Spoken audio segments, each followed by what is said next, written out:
Start. सभापति महोदय, माननीय वित्त मंत्री जी ने जो बजट पेश किया है, इस पर मैं भी अपने कुछ विचार प्रकट करना चाहता हूँ तथा इस चर्चा में भाग लेना चाहता हूँ। इस बजट को बनाने के लिए सभी पक्षों द्वारा वित्त मंत्री जी की सराहना की जा रही है तथा उन्हें बधाई भी दी गई है। मैं इस बजट के संबंध में अपने कुछ विचार व्यक्त करना चाहता हूँ। हर बार सदन में यह कहा जाता है कि देश से बेरोजगारी दूर की जाएगी, गरीबी हटाई जाएगी, किसानों को प्रोत्साहन देकर उनकी तरक्की की जाएगी।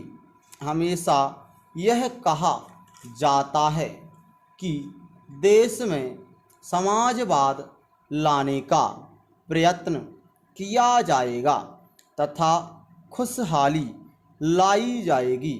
कई बार सदन में इस संबंध में विधेयक भी पेश किए गए, किंतु कुछ नहीं हुआ।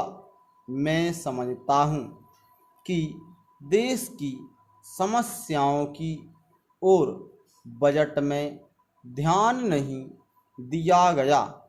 आम आदमी चाहता है कि रोज़मर्रा की चीज़ें उसे सस्ते मूल्य पर आसानी से मिल सकें।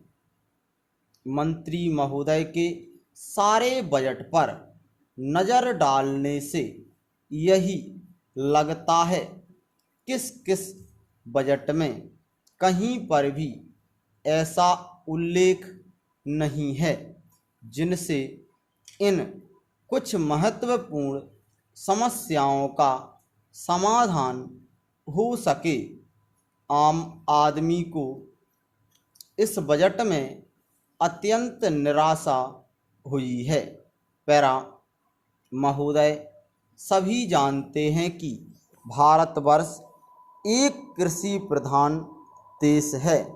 बजट में किसानों के प्रोत्साहन का और कहीं कोई उल्लेख नहीं है।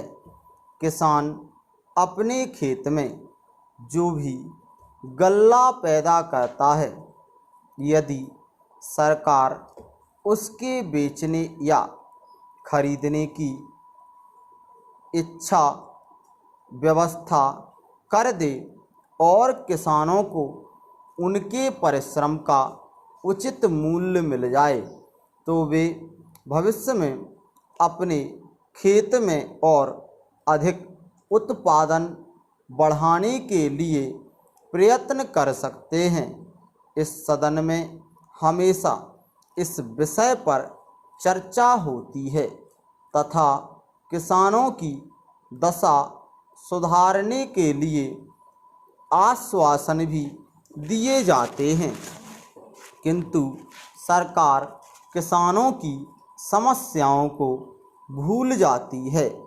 मैं आपके माध्यम में मंत्री महोदय से निवेदन करना चाहता हूँ कि बजट में कुछ संशोधन करने के लिए सरकार से अनुरोध किया जाए तथा उसमें महंगाई, बेरोजगारी आदि समस्याओं पर विचार करके कुछ ठोस कदम उठाए जाएं, ताकि देश में जिस उद्देश्य के लिए प्रजातंत्र की स्थापना की गई थी वह पूरा हो सके और आम जनता की भलाई हो सके। महंगाई के बारे में तो अधिक चर्चा करने की आवश्यकता नहीं है, क्योंकि सभी जानते हैं कि इस संबंध में सरकार कुछ भी नहीं कर पाई है।